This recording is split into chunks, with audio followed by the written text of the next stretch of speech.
You can borrow a face from the lost and found, but return it before sunrise. There's a box behind the reception desk at the city morgue, tucked away where the security cameras don't quite reach. It's old, wood-warped, lined with red velvet, and it creaks when it opens like it hates to be disturbed. It's not on any inventory sheet. No one admits to putting it there. But sometimes, if you've lost something, and I mean really lost something, a loved one, a piece of yourself, maybe your own goddamn identity, someone might quietly suggest you check the box. I was that someone. I don't work at the morgue officially. I clean up after the real people have gone home, scrub the steel tables, mop the fluids, chase out the rats with a broom and a prayer. But I see things. And last week, I saw a man come in who had no face. Not bandaged. Not disfigured.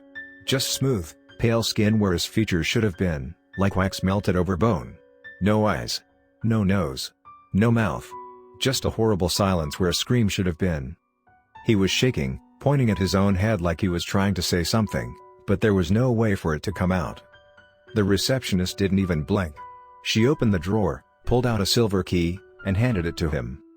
"Lost and found," she whispered. The next night, I followed the stairs past the basement level, past the cold rooms and lockers, all the way to a heavy door marked with nothing but an engraved eye, closed, lid drawn. Inside, it was darker than dark. The lights refused to work past the threshold. But the moment I stepped through, the hallway lit up with an unnatural, pulsing glow, like bioluminescence under my skin. The lost and found was a wide room, lined with shelves. And on every shelf were faces. Some were on velvet busts, some floating in jars. All of them were whispering, calling, begging. And the box was there too. Some faces were beautiful, some grotesque. Some were children. Others were impossibly old. But they all had one thing in common: they wanted to be worn. They didn't belong to the dead, not all of them. Some were stolen. Some borrowed. Some were made. I shouldn't have touched one. But I did. Rules appeared as soon as I did. 1. You may only wear the face once. It remembers being worn. If you try again, it will worry you. 2. Only wear it after sunset. Faces don't like the daylight. It burns more than skin. 3. Return it before sunrise. If you don't, it becomes you, and you become missing. 4. Don't speak the face's name aloud. You don't want to know who's listening. 5. Never borrow a face that's smiling. That one remembers too much. I chose a neutral one, a bland, unremarkable face that looked like it had seen neither happiness nor horror. It was cold, slick, and clung to my skin like wet silk. And the moment it sealed, I saw everything: a life that wasn't mine, a woman weeping over a grave, a screaming fire, hands wrapped around a throat that didn't resist. It wasn't neutral. None of them are. The night passed in a blur. I stumbled home with my new face, saw people recoil like they didn't recognize me, or maybe like they did. The clock ticked toward dawn, and my real face itched under the mask.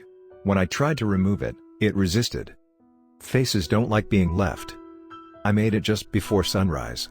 The skin peeled off in layers, screaming in my head even if my lips stayed shut. The moment I dropped it back into the box, the lights blinked, and the face twisted into a smile. A grin. It had tricked me. And I could feel something still crawling beneath my skin. Whispering. I never went back. But the receptionist saw me last night. She looked behind me. Blinked slowly. "You borrowed a face," she said, voice like grave dust. "And you didn't return all of it." Final rule, unwritten. Once you've worn a borrowed face, it will always know where yours lives. I didn't sleep for 3 nights after that. I tried. I turned off the lights, locked the doors, pulled the blinds down tight, and stuffed towels under the cracks so no light, or whisper, could get through. But the moment I closed my eyes, I saw it. Not the borrowed face. Not anymore. I saw my face, pale, wide-eyed, floating in a glass jar somewhere beneath the morgue. Mouth agape like it had tried to scream for help and failed. It looked like it had been left to rot. Something else had taken my expression, piece by piece. And I woke every time with the taste of old velvet in my mouth and the sting of formaldehyde behind my eyes. The 4th night, I turned all the mirrors to face the walls, and still, when I passed by the dark TV screen, my reflection lagged behind. Smiling when I wasn't. Blinking when I didn't. My features had begun to shift, subtly, like a face trying to remember itself. Like something underneath was pressing forward, testing the boundary between who I am and what wore me. My skin peeled in the morning. Not in a sunburned kind of way. No, in neat, clinical slices around the jawline and forehead. The same seams where the borrowed face had once wrapped around me. When I pressed a tissue to the wounds, the blood came out black, and it stank of salt and something older. Something buried. That night, my phone rang. The number had too many digits. Static hissed through the speaker like a living thing, and then a voice that was almost mine whispered. "You left me. Down there." Then it laughed, and I swear I heard it come from the hallway, just beyond my bedroom door. I tried to go back to the morgue the next morning. But it wasn't there. Where the building should have been was a fenced-off lot with half-collapsed walls and boarded-up windows. No sign. No staff. Just a spray-painted message across the locked front doors. "Do not let them out." I ran. I shouldn't have gone. But I couldn't stop thinking, what if it was all in my head?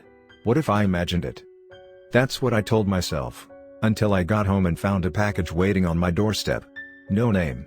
No address. Just a black box, smaller than I remembered, with red velvet inside and a familiar face staring up at me. My face. Not the one I wore now. The original one. Mine. It had decayed. One of the eyes had collapsed inward, and the lips were cracked open like a puppet's. But it still looked like me. Like it had been pulled out of storage for something important. Taped to the inside of the lid was a note in cramped, inky handwriting. "Final notice, return the face by midnight, or ID returns itself." I burned the box. I don't know if it worked. Sometimes I think I smell smoke when there's none. Sometimes I feel something crawling behind my skin, just under the surface, pressing and shifting, like fingers tracing an old memory. I haven't seen the receptionist again. But I keep seeing people in crowds who look close. Like, almost me. One man walked past me on the subway and had my eyes, the ones I had when I was 7, before the accident. A woman stared at me from across a cafe, and she had my laugh. Not similar. Identical. The same cadence. The same pitch. I know because I've only ever heard it on home videos that no one else has. They're wearing pieces of me. And I think I'm wearing pieces of them. I moved last week. New city. New job. New apartment with no mirrors, no reflective surfaces, and blackout curtains nailed to the wall. But last night, I woke up to someone breathing beside my bed. Not loud. Just watching. Waiting. And when I rolled over, there was nothing there. Except for a whisper that came from inside my pillow. "It fits better this time." Final rule added. 6. If you borrow a face, never forget which one was yours. Because if you do, it'll take the one that remembers best. The problem with forgetting which face is yours is that someone else always remembers. It started with the photos. I was flipping through my phone gallery when I noticed an album I hadn't created, titled before. Inside were pictures of me, or someone who looked like me, in places I didn't recognize. A gas station at dusk with no lights on. A park with crooked trees. A birthday party where every guest had their back to the camera and wore the same party hat. In each photo, the me was smiling wider than I ever had. Like their skin didn't quite know how to hold joy. Too much teeth. Eyes open just a bit too wide. And always staring right at the lens. I deleted the album. It came back the next day. But this time, the title had changed. Between. The photos were closer now. Taken in my current apartment. My bedroom. My bathroom. And in one, the worst one, I was asleep in bed. But my eyes were open. I started avoiding mirrors entirely. Not just the bathroom ones, anything that might show a reflection. Shiny surfaces. Darkened windows. Even puddles after the rain.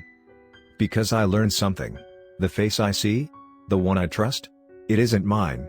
There was an evening I slipped while washing dishes, cut my thumb on the rim of a glass. I bled, but when I looked down, the blood wasn't red.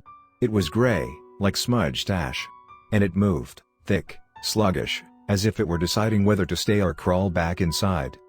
That night, I saw the real me. Not in a dream, in the TV screen while it was off. I had blackened veins curling along my temples, lips stitched into a flat, waxy smile, and something in my eyes that knew what I'd done. I moved in the reflection. But not in the room. It stared for 10 full seconds before mouthing. "You're almost done wearing it. Soon it's your turn in the dark." They're called borrowers. At least, That's the name I've pieced together from whispered forums, archived comment threads, and a single redacted file I found on an abandoned Tor server. They live between faces. Between identities. They wait for someone unsure enough, tired enough, or desperate enough to forget who they are, even for a second. And when you do, they offer you a face. Just for a while. Just until you're ready again. But it's a trick. Because the longer you wear someone else's skin, the more your own fades. Your voice cracks. Your memories blur. People stop calling you by name. Eventually, you'll hear yourself spoken of in the past tense, even when you're in the room. And when you're fully hollow, they come to collect. Last night, I got a knock at the door. No one knocks here. Not in this building. It was 2:16 a.m., the exact minute my mother once told me I was born. I didn't answer.